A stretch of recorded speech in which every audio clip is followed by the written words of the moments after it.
Support for I Hear of Sherlock Everywhere comes from MX Publishing, with the largest catalog of new Sherlock Holmes books in the world. New novels, biographies, graphic novels, and short story collections about Sherlock Holmes. Find them at mxpublishing.com. And by the Wessex Press, the premier publisher of books about Sherlock Holmes and his world. Find them online at wessexpress.com. And from listeners like you, who support us through Patreon. Bonus material, thank you gifts, and more await at patreon.com/ihearofsherlock. I Hear of Sherlock Everywhere, episode 243, On the Trail of Sherlock Holmes. I hear of Sherlock everywhere since you became a chronicler. In a world where it's always 1895, comes I Hear of Sherlock Everywhere, a podcast for devotees of Mr. Sherlock Holmes, the world's first unofficial consulting detective. I've heard of you before. You're Holmes the meddler, Holmes the busybody, Holmes the Scotland Yard Jack in office. The game's afoot as we discuss goings-on in the world of Sherlock Holmes enthusiasts, the Baker Street irregulars, and popular culture related to the great detective. As we go to press, sensational developments have been reported. So join your hosts, Scott Monty and Burt Wolder, as they talk about what's new in the world of Sherlock Holmes. You couldn't have come at a better time!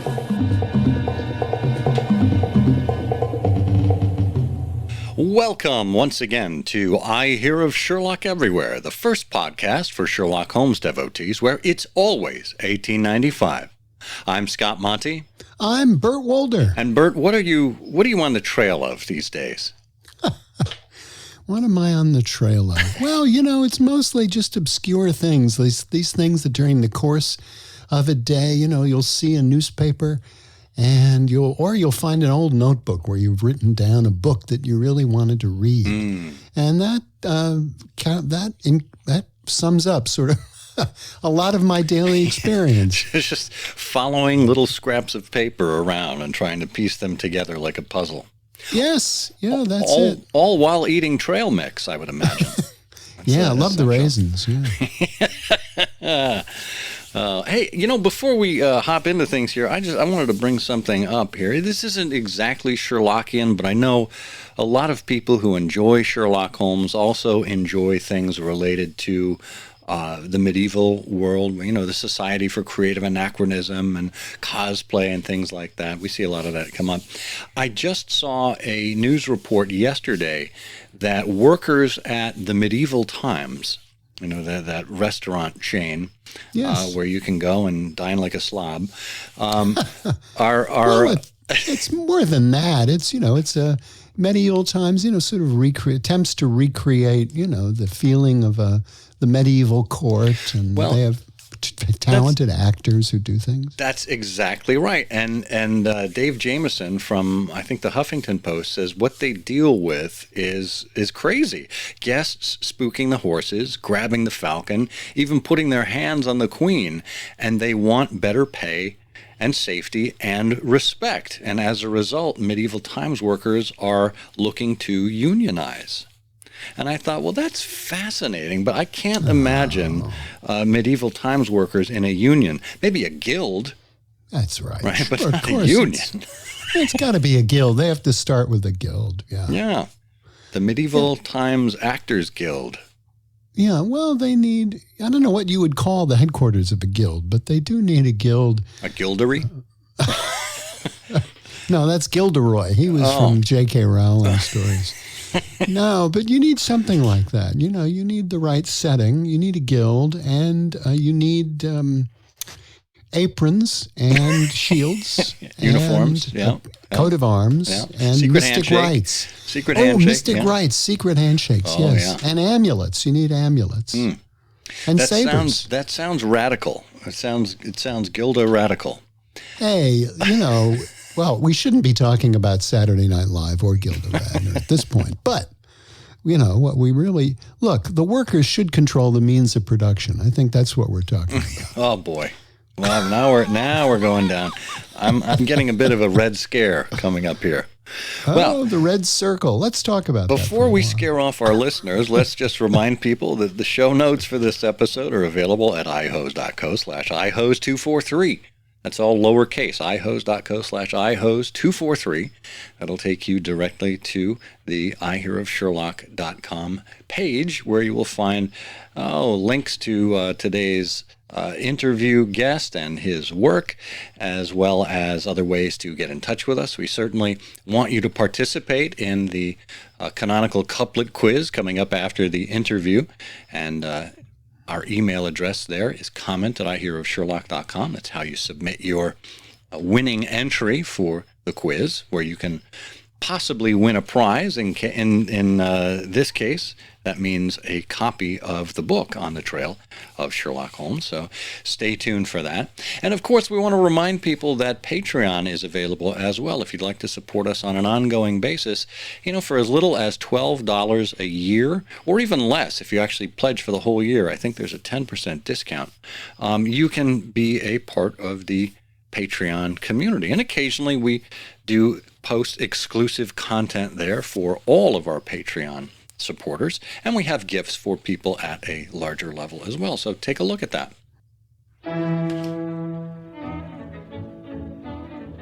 Stephen Browning has written a series of books with Norfolk themes, the latest of which, Visitors Historic Britain, Norwich and Norfolk, Stone Age to the Great War, is published by Pen and Sword from February 2020. He's also written The World of Charles Dickens, and in Asia, he's written several books aimed at helping young professionals with their English skills, two of which have won top awards in Taiwan. And of course, his latest book is On the Trail of Sherlock Holmes, which is both a walking guide as well as a historic background and perspective on Sherlock Holmes. You can find Stephen online at stephenbrowning.co.uk. Steve Browning, welcome to I Hear of Sherlock Everywhere. Thank you very much, Scott. It's a very great pleasure to be on your podcast. Well, you are clearly someone who is of the British dialect, coming to us from overseas today. Why don't you tell us how you first encountered Sherlock Holmes in your life? Wow, you noticed I'm British. That's. We're nothing if not astute over here. Yeah. Well, I think it was when I was about 12 years old. I think, like a lot of other people about that age, I was thrilled to be given a book. I think it might have been The Hound of the Baskervilles as a birthday present, as I recall. And I read it, and I was thrilled to my core. I'd never read anything like that before in my life. It's very exciting.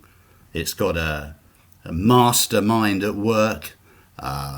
It taught you that if you tried hard, you could perhaps be a little bit like this mastermind too, if you could observe.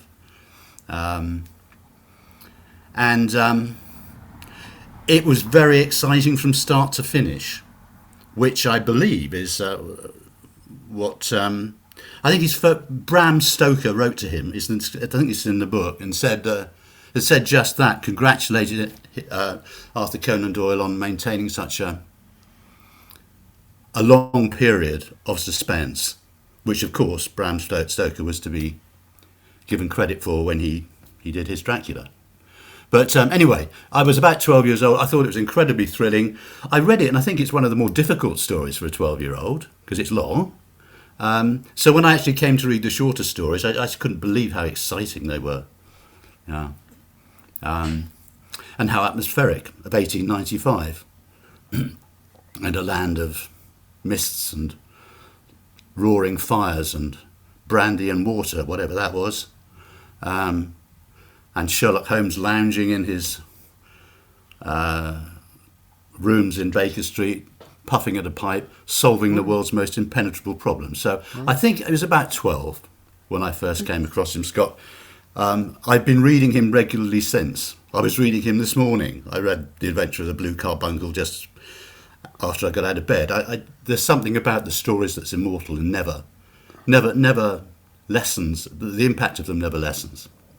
So if there is anybody out there who's older than 12 and they haven't read them for the first time, I'm sure you'll agree that they've got a most wonderful, exciting time ahead of them. And I quite envy them. And Steve, did you encounter other people who also shared your interest? Was there a point in your life when you encountered other people who shared this interest? Any of the local groups or societies? I think at school there were always one or two people who were also into Sherlock Holmes, but I think I encountered groups really later in my life when I lived in London for 20 years and I shared various houses with groups of various people, and there was an awful lot of them who loved Sherlock Holmes as well, and we used to go out on walks. I mean, the book that we're talking about now is, I hope, comprehensive and pretty much putting up all the places you can go and visit in London and indeed in England, but at that time there was nothing really to help you. So we used to devise short walks around Fleet Street, around St Paul's, Covent Garden, Baker Street, of course, Regent's Park. And we would go and look at the places where he actually did his magic. So that was more when I was an adult, and I think that's still so to this day. I have some very good friends now who are Sherlock Holmes buffs.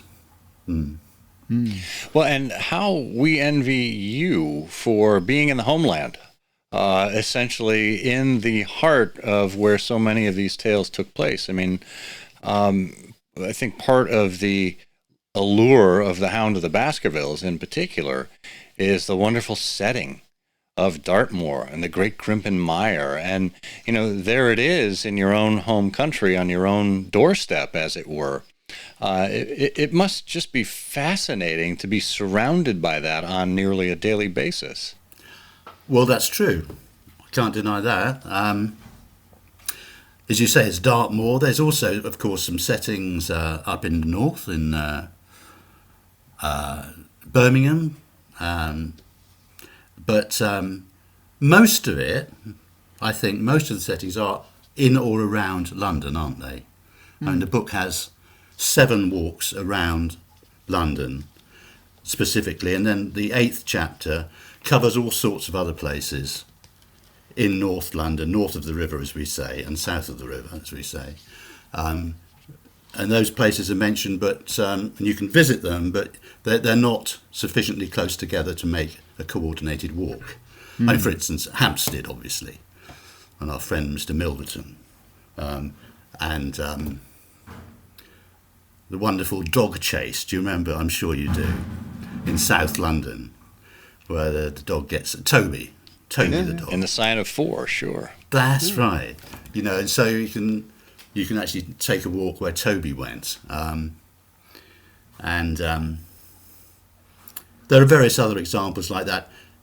Individual places you can visit if you feel like having a trip out with a Sherlock Holmes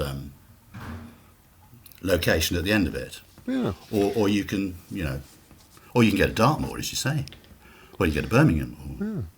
Yeah. Well, you've really done something wonderful here, though, in this book on the trail of Sherlock Holmes, because it's not the first book by any means, or the first resource by any means, that will enable people who are interested, to see certain places in London. But what's really remarkable about the book, it goes from your dedication, sort of straight through. Your dedication here is to every child who has picked up a magnifying glass and made deductions by inspecting a broken twig, a footprint in the mud, or scruffy old hat. And it's so much more than a book of walks, because what you've done, here, which I think is really distinctive and remarkable, is in the first 14 pages, you've written a terrific, credible and friendly introduction and summary of Conan Doyle and the world of Sherlock Holmes. And so, you really have produced here a wonderful, multifaceted introduction to the character, the literary agent, the times, the places. And you can tell in just talking to you that it stemmed from, your 12-year-old experience and your sense of the mystery and the walks that you began doing yourself, and it's really, really something special, I think. Well, I think so. I think it was very much a labour of love. And that's a very overused term, but it wasn't I didn't intentionally start to write a book. I was on holiday, actually, with my companion. I've got it here. My constant companion, the Penguin Complete Sherlock Holmes, 1930 edition, which I love, and I've used as the basis of the book. I was on holiday and I was lounging on a sun recliner and I was just reading another Sherlock Holmes story, and it just occurred to me, wouldn't it be interesting to go through every single page of every one of the 56 stories and 4 novels and write down precisely where Sherlock Holmes is at any one time? And I just thought it was a kind of sort of fairly geeky, silly thing I would do.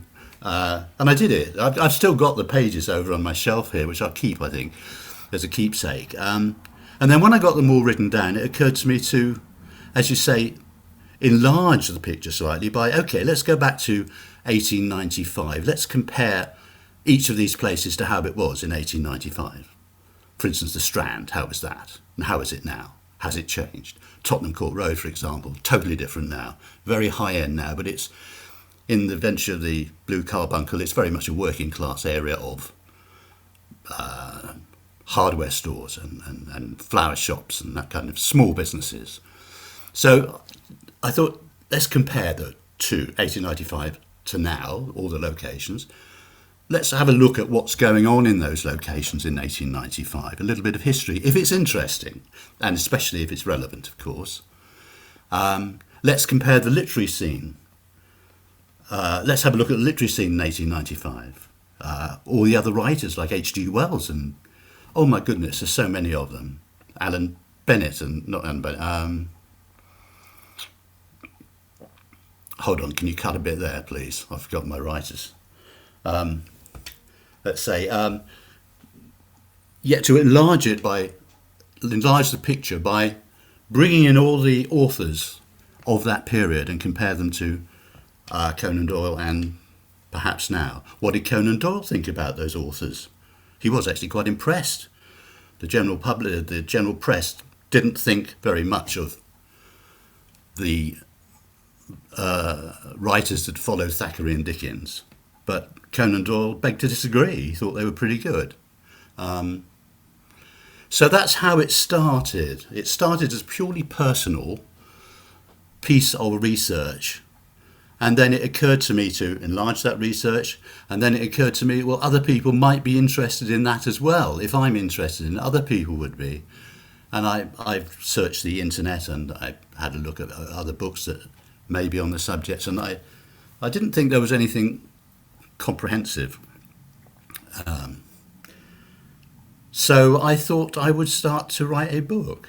And you're very kind to mention that it's a friendly style. That's very, very important to me. I'm a great fan of Charles Dickens. I have written a book on him, The World of Charles Dickens.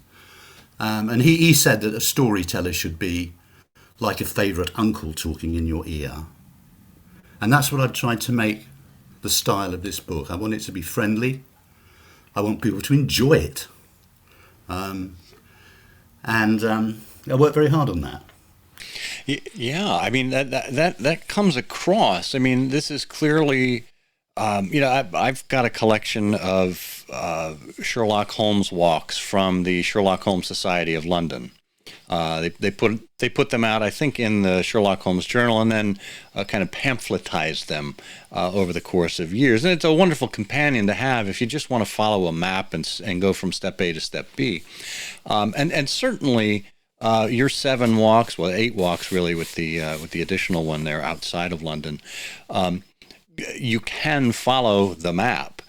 But as you say, there are stories that you tell. There is additional color that you put in, and it's clear that it's very enjoyable to you, and as a result, it's enjoyable to the reader or the walker as well.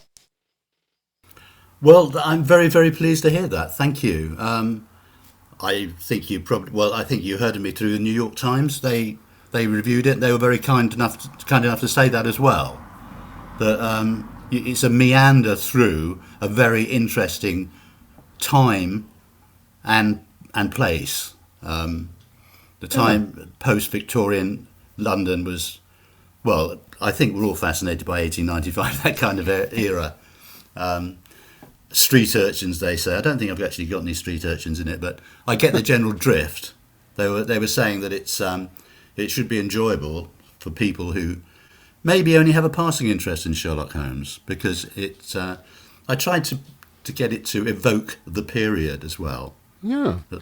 Well, you did that, and in fact, that is how we first encountered the book. Laurie Sunderland at the Times had a section at the end of May on new travel books as part of their summer reading recommendations. And she wrote in her review that the merely Holmes curious will also find much to love as each walk wanders through the heart of London at its most familiar literary era, a post-Dickens world of street urchins, timeless pubs, and Victorian curiosities. And she says, you provide tantalizing insights into Holmes, the man, and the phenomenon known to tradition as the Great Game, which you discuss in the book, in which Holmes is a real person. And it comes to seem, she wrote, as if the Holmesian world is indeed a part of the real world.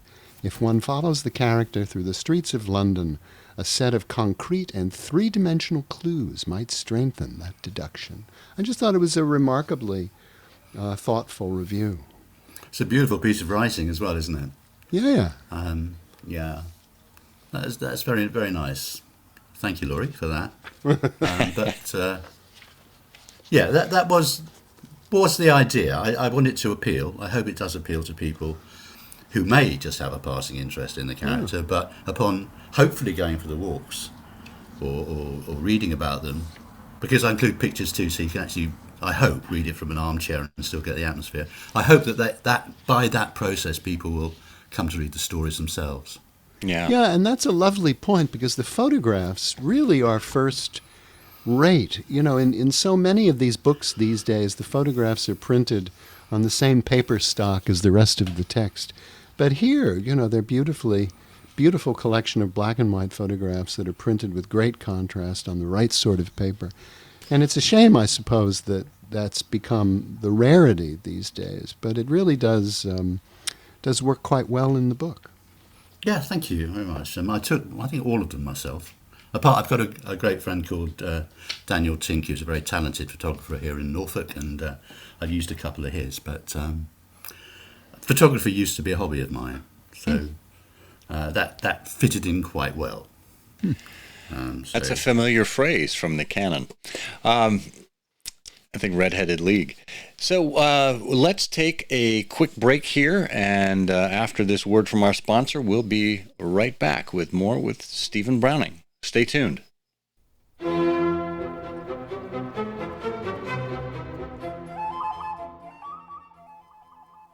One of the great Sherlockian periodicals is back, the 2021 Sherlock Holmes Review, edited by Steve Doyle, art direction by Mark Gagan, with all new contributions from Nicholas Meyer, Robert Doherty, Frank Cho, Anne Margaret Lewis, Steve Hockensmith, Les Klinger, Jimmy Aiken, and more. 118 pages about Sherlock Holmes, the illustrators, community, collecting, comics, reviews, film and TV, scholarship, including new artwork, Irene Adler drawn by the inimitable Frank Cho. It looks like a book and reads like a magazine. It's the Sherlock Holmes Review. Get your first edition copy of this essential 2021 Sherlockian Annual, the all-new Sherlock Holmes Review, at wesexpress.com.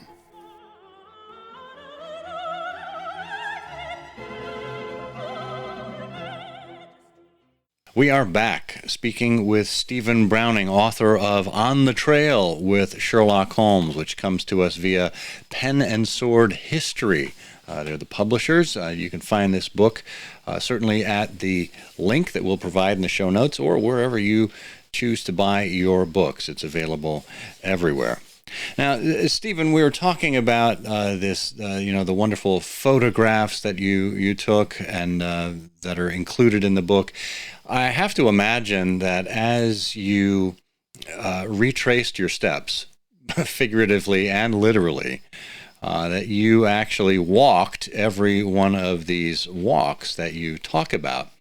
Can you share with us any favorite sites, any favorite moments perhaps that come to mind as you've trod the streets of London in Holmes's footsteps? Oh my, there are so many of them really. I guess I'd have to start by talking about Baker Street itself. I include a couple of plaques, one to Arnold Bennett and one to H.G. Wells, that are on a block of flats called Chiltern Court as you enter Baker Street. It was really thrilling to go to Baker Street because you could see the Baker Street Museum 2/3 of the way down on the left as you're coming from the station. And there's a very happy and chatty queue going all the way down the street of Sherlock Holmes fans. Some with deer stalkers, which as we know he never actually had. Some with pipes, mostly empty. It's a very friendly nice place to walk up Baker Street. It's quite a short street. And then you have Regent's Park at the end of it. So that was a very magical place to start. I'm looking at the pictures as I'm talking to you now. Going down to 2 Upper Wimpole Street, where it's got a plaque. It's a beautiful house where Conan Doyle first hired a very expensive surgery and half a waiting room, and he said that in fact he was to discover they were both waiting rooms. But he started writing Sherlock Holmes in those rooms because he had nothing else to do. He said he wasn't troubled by the bell from 10 o'clock in the morning till 3 in the afternoon. So that's a very, very wonderful place to go and have a look at. You can stand outside and have a look at that and imagine him coming in there at 10 in the morning and going home again at 3. Charing Cross Station I'm looking at here. That's the Bruce Partington plans. Had its denouement there, didn't it? Just down the road from that, you got the Sherlock Holmes pub and Northumberland Avenue, where Holmes and Watson went for their Turkish baths.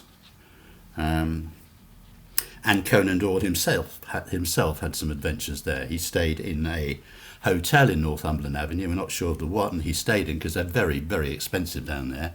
And I think he probably would have stayed in something called the Golden Cross, which is at the end near Charing Cross Station. But he actually saved a man from suicide. A man was jumping into the Thames.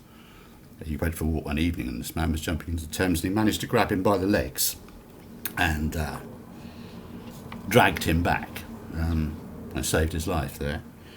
And that's also where Watson sees a newsstand which announces that Holmes has been attacked. And he's so flabbergasted that he takes the paper and forgets to pay the vendor and then remembers and pays the vendor and then slumps against the wall and reads about his great friend being attacked. Full of terror there. Then there's Strand. Dickens went up and down the Strand all the time. A lot of David Copperfield and other novels, Martin Chuzzlewit, take place in the Strand and Fleet Street. But Conan Doyle used it a lot as well. He used the Adelphi Theatre, which we picture in the book here. He made a fortune with the Speckled Band, which he put on there. And Dickens indeed made a fortune at the theatre before him as well. It's exactly the same theatre. So that's a very special place. One thing that amused me, he says in his autobiography, Conan Doyle says that when he put on a Speckled Band, he bought a live snake and he called it the pride of his life. And one of the critics, sniffy critics, said that the play was okay, but it had a palpably artificial serpent. And Conan Doyle said that he was tempted to offer the critic a great deal of money to go to bed with it. That's the Strand, and then of course you've got Simpsons there as well, where Holmes and Watson dine. That's just up from the Adelphi on the other side of the road. And then you go down Fleet Street. That leads on to Fleet Street, which has got the old Cheshire Cheese pub, which Conan Doyle spoke at. Well, he was speaking. It was to honour Dr. Johnson, and Conan Doyle said he didn't actually think very much of his English. His English was for tombstones, not books, and nobody bought his books. That's from the Guardian newspaper of 1926. And then we go up to St Paul's. I mean, that walk is just fantastic. And well, it's just studied. I mean, you go in Piccadilly, in the centre of London, you can go and see the Criterion Bar where Watson dropped in and met. Who was it? Stamford, was it? Stamford, his friend. That's he was right. looking for accommodation. Yeah, and that's now a very, very posh-looking restaurant. And you've got the British Museum, which features several times in the canon. You got Tottenham Court Road, as we mentioned before, in my personal favourite, which is probably The Adventures of the Blue Carbuncle, I think. I'll be very interested to know what yours are, actually. Favourites. I could go on, but I won't. But what are your favourites? What we've got here, I think what's wonderful about London is that there's such a concentration of active locations from the stories, and you can stand in any one place in some of these walks, and around you is swirling a number of stories. It's not as if there was simply one place, one story. I mean, these are places that Holmes and Watson and their clients appear in or near again and again. So it breathes life into the city, a city, of course, that was already teeming with life, as Holmes says in The Blue Carbuncle, 4 million people jostling each other about within a few square miles. So there are just so many opportunities to take from it. Bert, you were over in Europe for a while as part of your overseas assignment. I'm sure you went to London frequently. Any of these places ring a bell or tinkle an active reminiscence in your mind?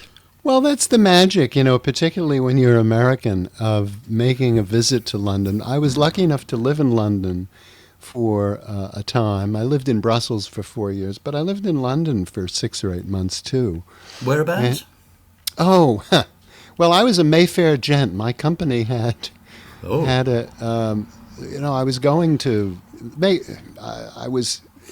I happened into, one of the people who were working for the company went home, and the company had leased a flat at Berkeley Square. Oh my goodness me! So how upmarket can you get? So they said, would you mind? Would you mind? And the company's offices were in St. James's Square. So I said, let me see if I understand this. I have a flat I don't have to pay for in Berkeley Square, and I can walk to St. James's Square. Okay, all right, I'll put up with that. I'll give it a go. Yeah. So that's. But, that's the lovely thing, because you turn every corner, and there's, as Stephen has said, there's some other reminiscence. I mean, my favorite places are really any place that's mentioned. I mean, Simpsons in particular, Fleet Street. Like you, I have other interests, and so going to Fleet Street and thinking about Dr. Thorndike, the places that one encounters because of the other things you read, being in Piccadilly, Regent's Park, down by the Thames, the Embankment. It's and the point, I suppose, Stephen, and we've discussed this in our podcasts over the years, is that in the world of Sherlock Holmes, in addition to Holmes and Watson, London and England and the geography of England and the trains and Norfolk and Yorkshire, all of these are characters, really, and Dartmoor, obviously, in the Sherlock Holmes stories. And that's one of the lovely things that you've brought together in the book, in addition to, just the landscape and the history and your obvious affection for it. You've also got here a guide to Holmes on the screen and the actors who played various roles. You've got a chronology. You've reproduced the timeline of the stories. And I'm interested in your source for that, because there have been so So many chronologies. But you've got the actors who've played Sherlock Holmes, and you've got a miscellany, a section in the book where you can find out about pastiches, Watson's war wound, the Sherlock Holmes day of 22 May, chosen because it's Sir Arthur's birthday, and so on. So, in a way, it's a love letter to the world of Sherlock Holmes. But what chronology did you use for your timeline here? Well, I researched it extensively over a number. So it's your chronology. Yeah. Oh, excellent. And as you say, I mean, there is dispute over some dates, as we know. I just tried to look at all the source material I could find, and then use my common sense to try and work out the most likely ones. I think it's very important to try and get that in, because I wanted people to have a complete book. I didn't want them to have to go away and look somewhere else for a good set of stories. And, Well, and what a wonderful hidden gem for those who are interested in Sherlockian chronology.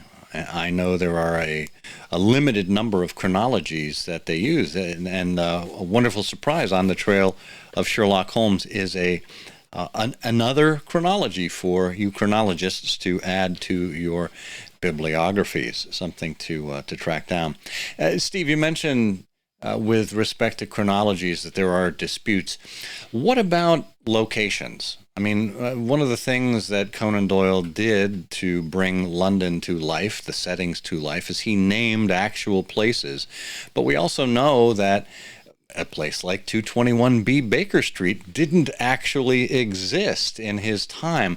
What about other fictional or perhaps imagined places in London can you think of where you would follow your own nose and say, well, this place actually corresponds to X in the canon? Do you have any examples like that?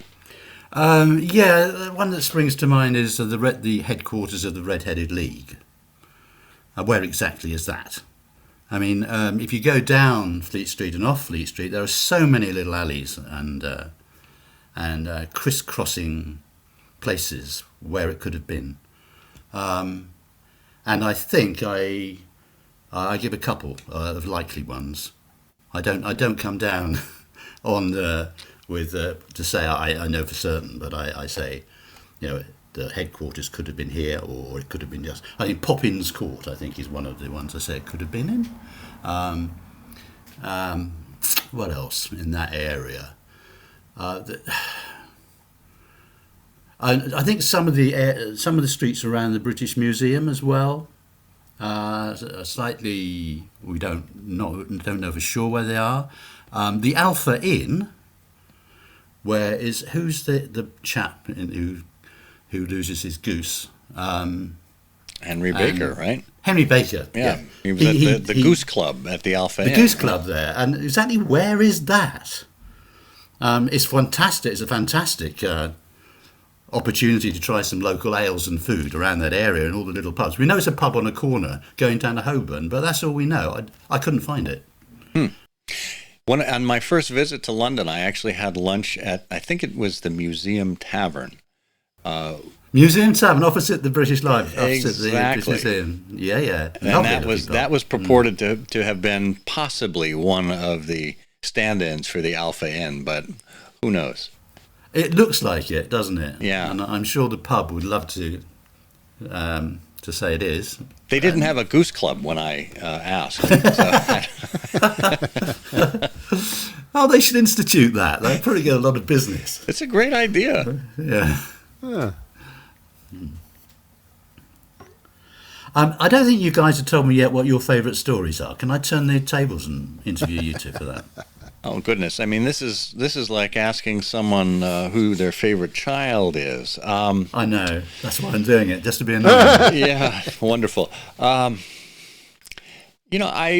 have I don't know why, but I have a special place in my heart for the Three Students. I think the academic setting, the wonderful illustrations that Sidney Paget did for this particular, and Frederick Dorsteel for this particular story. The story of redemption at the end, the classic locked room mystery, as it were. I just think there's a lot to offer it. And I happen to like green peas, and of course we know the landlady babbled of them at 7:30. So nice combination. Yeah, that's fine. I love that one as well. I was just going to mention, you reminded me talking about that story, that stories have a particularly exciting tone to them when Sherlock Holmes breaks the law, or when he takes the law into his own hands and acts as judge and jury. Yeah. And I should have mentioned that before. That's one of the things that's thrilling to a 12-year-old boy. Right. The hero breaks the law sometimes and sets himself up as a sort of omniscient being who can be both judge and jury. And that's what happens, isn't it, at the end of the Blue Carbuncle? Yeah. And some others as well, yes. Well, the imagery associated, with the Blue Carbuncle, with the perpetrator on his knees begging Holmes for forgiveness in that great Paget illustration. But there's so many different lenses for which you can select your favorite stories. I mean, what are those lenses? I mean, well, one the is mood you're in, or. Well, no, one is, just the atmosphere and the mastery. I mean, early on in our conversation, you mentioned, this mastermind quality about Holmes. I remember, the great moments in The Speckled Band when Holmes puts everything together. And, of course, that these magical, dramatic scenes. Did you see it, Watson? Yes. And, of course, that... Dramatic flourish, yeah. Yes, a dramatic flourish, and it comes after the visual. The chase up the Thames in Sign of Four against Jonathan Small and Tonga. Those are the things that stand out. The fun and humor and Dickensian quality of the Red-Headed League. Yes. And just from a purely literary standpoint, I've always felt that The Valley of Fear, as a novel, is really Doyle at the top of his game. And even there you've got these lines, this now early mention of Moriarty, where at the end Holmes says, "You must give me time, Watson, you must give me time." Uncanonically to introduce Professor Moriarty yet again to Watson. Well, that's an interesting point too, Scott, isn't it? Because you're talking about Conan Doyle being at the top of his game. Yeah. One of the reasons he killed Holmes off, wasn't it, was that he thought he was not at the top of his game when he was writing Holmes, and he wanted to be at the top of his game. He was fascinated, wasn't he, between what separates a good writer from a great one. And his whole life he had no idea of what he'd done, what he'd achieved, that he would be immortal, he would be responsible for all our cop shows now, basically. I was reading this morning. Can I just say that I put a quote here. In his autobiography, you probably know this. You're aware, I'm sure, that I got it really from the book. There, it said there are three things Conan Doyle believed which render a story very good. The first is that it is intelligible. The second is that it is interesting, and the third that it is clever. So he thought intelligible, interesting and clever. You have to put all of those things together to be a great writer. And he says Dickens and Thackeray put those together. But somebody like George Meredith only did the third, which is, what's that? That's the clever bit. So I think that's very, very interesting for any writer trying to write a good story. Well, and I think one of the things that Conan Doyle succeeded at, and you mentioned as a 12-year-old, you started with one of the novels. He managed to do most of his Sherlock Holmes activity in short story form. And I think in addition to being intelligible, interesting, and clever, he knew how to be succinct. You know, I mean, think about Dickens, think about some of his other mid to late Victorian author and writer friends. I mean, Anthony Trollope. I mean, they knew how to go on. But Conan Doyle was able to actually encapsulate this and keep it interesting and keep that suspense going and keep us interested in these characters over the long arc of the canon. And I think that's part of the magic that he brought to the literary world. Yeah.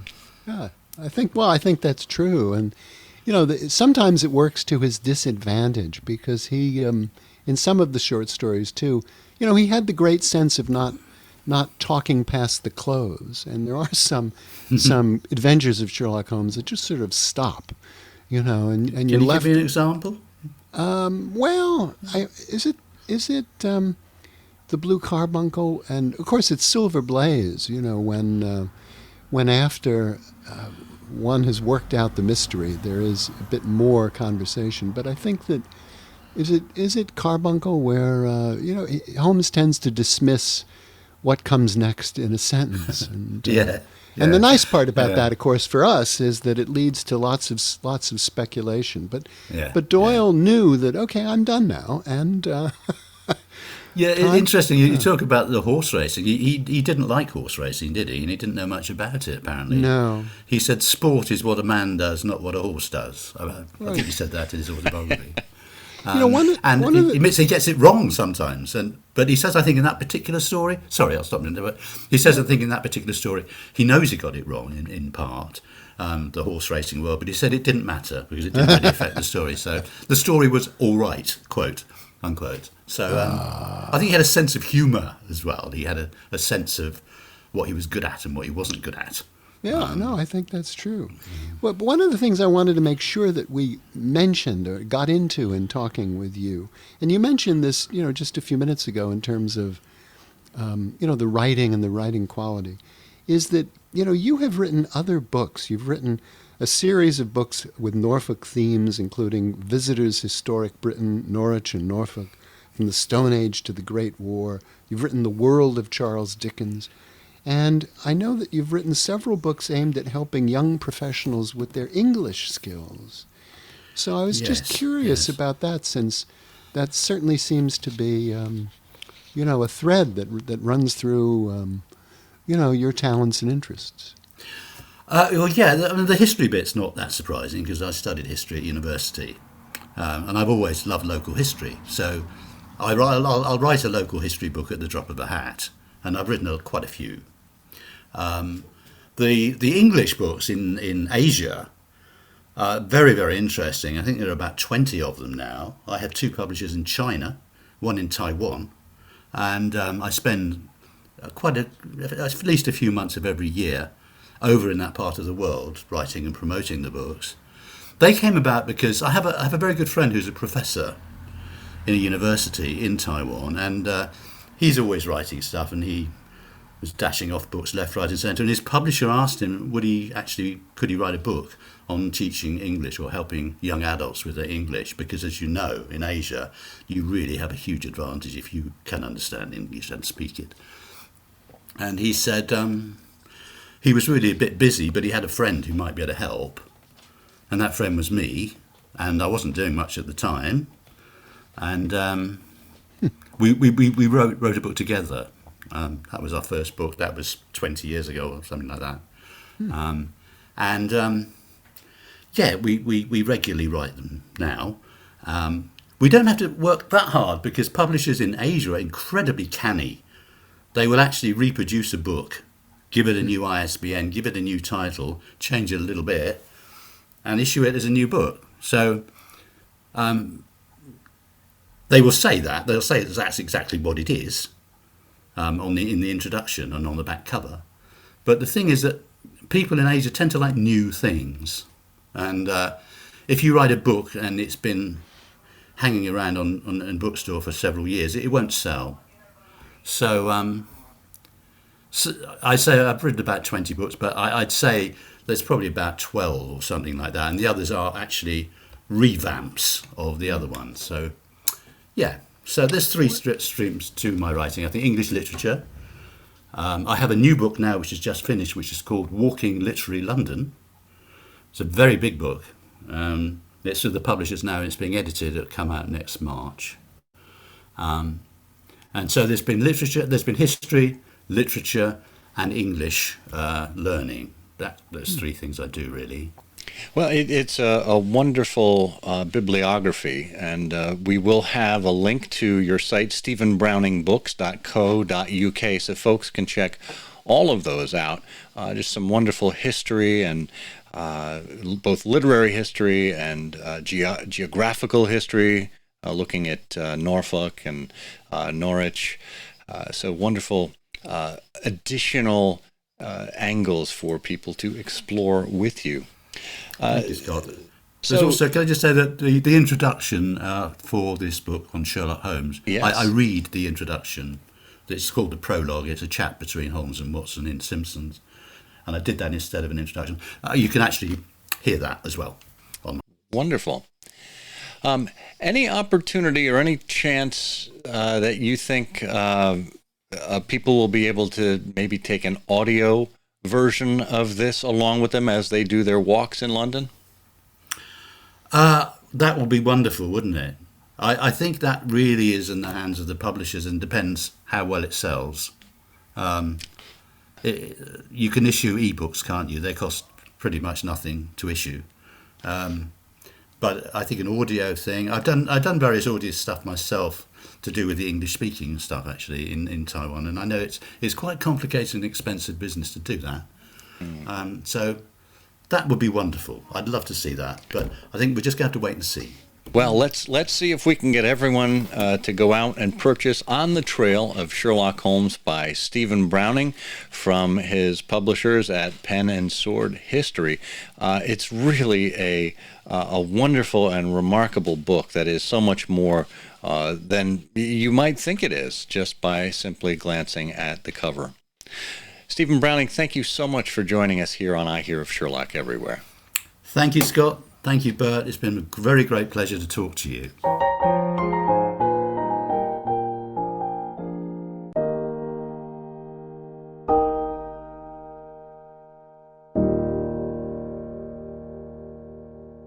It's a wonderful thing, these interviews, because we encounter so many unique personalities, people with such interesting experience and scope, and really enjoyed talking to Steve. And it is a distinctive and remarkable book, that's a great guide, a great introduction for Holmes. It also covers things like Oscar Slater and The Great Game. It's a lovely bit of work. It is. And, the thing that strikes me about it, Bert, is that, we were talking to Stephen after the show, after the interview, and he basically admitted to us that he is not a groupie Sherlockian. He is not a joiner of sorts, which is fine, right? I mean, we have all kinds of people in this hobby of ours, and his book, I think, works extraordinarily well, whether you are part of a group tour, a part of a group that is doing an outing and following some of these walks, or if you simply want to take it on your own and explore the city and the byways of where Sherlock Holmes trod. And I think that's the marvel of this hobby, is you can certainly be a solo practitioner, a solitary cyclist, as it were, or you can join forces with other people and find your way. If you haven't paid a visit to mxpublishing.com recently, now is the time to do it. Looking through their new releases for the month of June, you'll find no fewer than 7 titles from which to choose. Everything from The Experience Club, The Crystal Palace Murders, The Lost World reimagined in Lego, The Adventure of the Bloody Duck and Other Tales of Sherlock Holmes, Sissy Holmes and the Case of the Dead Hypnotist, and Of Course He Pushed Him and Other Sherlock Holmes Stories, Volumes 1 and 2. In addition, it's also a great time to hop over there and check out the MX Book of New Sherlock Holmes Stories. Parts 21, 22, and 23 are out. with scores of new Sherlock Holmes stories. Volume 21 takes us from 1875 to 1877. Volume 22 takes us from 1888 to 1895, and Volume 23 takes us from 1896 to 1919.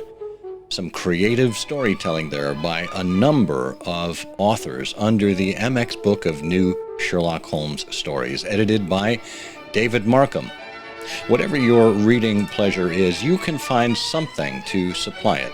Just go to mxpublishing.com and tell them iHose sent you.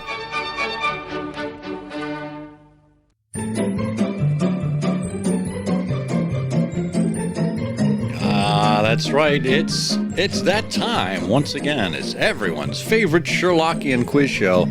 It's Canonical Couplets, where we give you 2 lines of poetry and we ask you to fill in the blank with exactly what it is we were hinting at. If you remember, in the last episode, episode 242, we gave you this clue. Was it nature's settled order that Holmes's client be pursued? First a card game on the water, then a bowling alley feud. Bert, do you know which Sherlock Holmes story we are talking about here?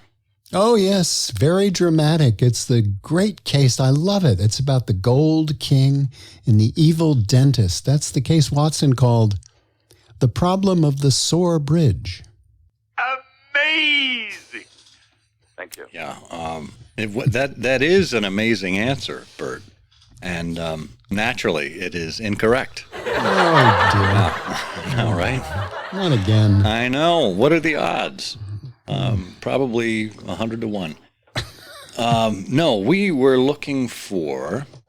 actually, before I disclose what we were looking for, why don't we turn to our old friend Eric Deckers, who is always ready with a quip, and see exactly what he had to say. He says, it's the story of the existential philosopher who doubts everyone else's existence, except that of creatures with one eye. It's the adventure of the solipsistic cyclopist. That's easy for you to say. Solipsistic cyclopist. The solipsistic cyclopedist ran around as we could see. It's got to be, you could do a lyric around that. If only Stephen Sondheim were still with us. I know. Solipsistic cyclopedist. Well, you're onto something. Clearly. I hope I get off it. Yeah. Eric was on the right track. He said, except if you read that title aloud, you might do yourself a mischief. And you are so right, Eric. So instead, it's probably the adventure of the solitary cyclist. Oh, right. And yes, that is exactly what we are looking for there. The solitary cyclist. Well, that means that we need to dip into our bag here, assemble the names, and give our prize wheel a big spin. Watching it go around. Coming to rest on number 37. Number 37. And that corresponds to, David Townsend. David, congratulations. A new name in the mix here. Good to see you. We will have a copy of what? No, what did we have? Oh, I know. It was something from the vaults. Something from our iHose vaults, which Tony Katroki has been very generous in helping us to restock. So thank you for that, Tony Katroki. And we will send that on its way. And just a quick note to other past winners of the Canonical Couplet here. We are a little behind in our prize mailing. So stay tuned. We'll be getting back on track with the U.S. Postal Service and making sure that you are well taken care of. And now we turn to this episode's Canonical Couplet. Here we go. A victim dead before he fell, a singularity. A quarrel in the morning room, but where to find the key? If you know the answer to this episode's canonical couplet, put it in an email addressed to comment@ihearofsherlock.com with canonical couplet in the subject line. If you are among all of the correct answers and we choose your name at random, you'll win. Good luck. And you will win, in this case, a copy of On the Trail of Sherlock Holmes, which we've been talking about here with Stephen Browning. Well, what's on the trail of this episode, Bert? Well, I think it's happy trails to you, isn't it? You know, we're at that point where we just sort of look at the horizon and say, happy trails to you. And, yeah. Until we meet again. Well, until we meet again, I guess I remain triggered. And for those of you who don't understand that reference, Trigger was Roy Rogers' horse, and Roy Rogers and Dale Evans always sang Happy Trails at the end of the Roy Rogers show. So it's a long way of saying this is the very triggered Scott Monty. And I'm the perpetually saddle-sore Burt Wolder. And together we say, The game's afoot. The game's afoot. You know, I'm afraid that in the pleasure of this conversation, I'm neglecting business of importance, which awaits me elsewhere. Thank you for listening. Please be sure to join us again for the next episode of I Hear of Sherlock Everywhere, the first podcast dedicated to Sherlock Holmes. Goodbye, and good luck, and believe me to be, my dear fellow, very sincerely yours, Sherlock Holmes.